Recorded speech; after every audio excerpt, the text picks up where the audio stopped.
Good morning बच्चों। आज के क्लास में मैं आपको विदेशी व्यापार या अंतर्राष्ट्रीय व्यापार में आयात व्यापार के जो प्रमुख प्रलेख हैं इसमें आबद्ध माल गोदाम बॉन्डेड वेयर हाउस क्या होता है ये बताने जा रही हूँ।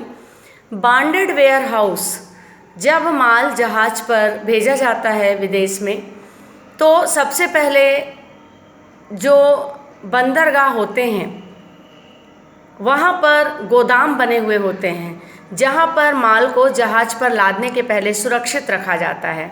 तो उस सुरक्षित रखे जाने वाली जगह को ही हम बोलेंगे बॉन्डेड वेयर हाउस।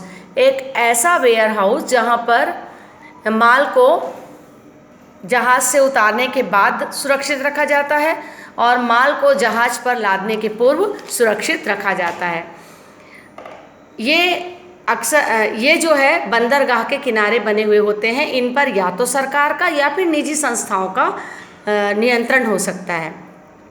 अगर यहाँ पर माल रखना है तो सबसे पहले जो भी वहाँ का गोदाम का रक्षक होगा वहाँ पर जाकर हमें फॉर्म भरना पड़ेगा और फॉर्म भरकर जो है हम वहाँ पे रसीद प्राप्त करके माल को सुरक्षित रख सकते हैं।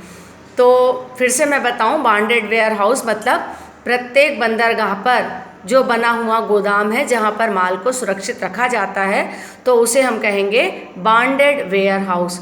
माल को रखने के उपरांत जो गोदाम का अधिकारी होता है वो एक रसीद देता है जिसे हम गोदाम प्रमाण पत्र या डाक वारंट के नाम से जानते हैं। आबद्ध माल गोदाम के कुछ लाभ भी हैं। पहला, निर्यात करने पर आयात कर से छूट। अगर आयात किए गए माल को बाहर भेजना है तो उसे माल पर आयात कर चुकाने की आवश्यकता नहीं होती यदि बॉन्डेड वेयर हाउस में हमने रखा है। कर के प्रबंध में आसानी, चूँकि आयात कर की काफ़ी बड़ी रकम हो सकती है और कभी कभी तुरंत ये प्रबंध नहीं कर पाते तो माल को उतने समय के लिए वो बॉन्डेड वेयर हाउस में सुरक्षित रख सकते हैं। आयात कर बिना चुकाए माल की बिक्री। मान लो आयात कर नहीं भी चुकाया गया है और माल जो है गोदाम में रखा हुआ है तो भी उस पर आयातक जो है माल गोदाम में रखा हुआ है तो भी वो माल की बिक्री आसानी से कर सकता है रसीद के आधार पर। और साथ ही ये सुविधा भी रहती है कि जितना चाहे माल जितना ज़रूरत है उतना निकाले, बाकी वो वहीं पर रख सके। सुविधाजनक बिक्री, आयातक माल को अपनी इच्छा अनुसार किसी भी समय तक गोदाम पर रख सकता है। जब चाहे, जब उचित कीमत आती है तो वह उसका बिक्री करता है। तो आयातक इसका काफ़ी लाभ उठाता है। इस तरीके से आबद्ध माल गोदाम का हमने देखा लाभ।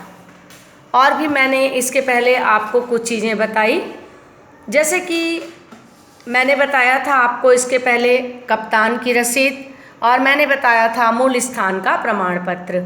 उसी प्रकार मैंने बताया था चार्टर्ड इंडेंट या इसके अलावा मैंने आपको बताया था चार्टर्ड पत्र या शासन पत्र।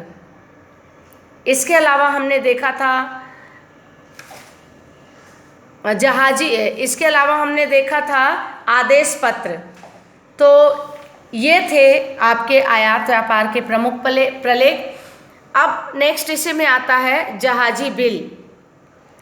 जहाज पर माल लादने से पहले निर्यात कर का भी भुगतान करना पड़ता है। इस हेतु विदेशी चुंगी घर से चालान लेना पड़ता है और इसे भरते हैं हम, तो इसी को हम जहाजी बिल के नाम से भी जानते हैं। ये जो चालान है वो 3 प्रतियों में जमा करना पड़ता है। ये जो 3 प्रतियां हैं वो अलग अलग रंगों की होती है। चालान की हम 1 प्रति को चुंगी घर में रखते हैं और शेष जो 2 प्रति है वो चालान भरने वाले को लौटा दी जाती है। चुंगी घर के चालान या जहाजी बिल 3 प्रकार के हो सकते हैं, एक तो मुक्त, दूसरा कर देय एवं तटीय। तो ये आज हमने आपको बताया, एक तो बॉन्डेड वेयर हाउस किसे कहते हैं, इसके लाभ, और इसके अलावा जहाजी बिल। कुछ छोटी छोटी सी चीज़ें हैं जो कि बहुत महत्वपूर्ण हैं, इसको आप ध्यान रखें। इसके अलावा बच्चों कोर्स तो होता जा रहा है लेकिन आप पढ़ाई कर रहे हैं कि नहीं? आप कभी मुझसे प्रश्न नहीं करते हैं व्हाट्सएप के माध्यम से कि आप क्या कर रहे हैं, नोट्स बना है कि नहीं। तो कभी भी आपको किसी भी चैप्टर में कुछ भी प्रॉब्लम है तो आप मुझसे व्हाट्सएप के माध्यम से पूछ सकते हैं। या ऐप के माध्यम से आप क्वेश्चन करिए, मैं आपको उसका जवाब दूंगी। Thank you.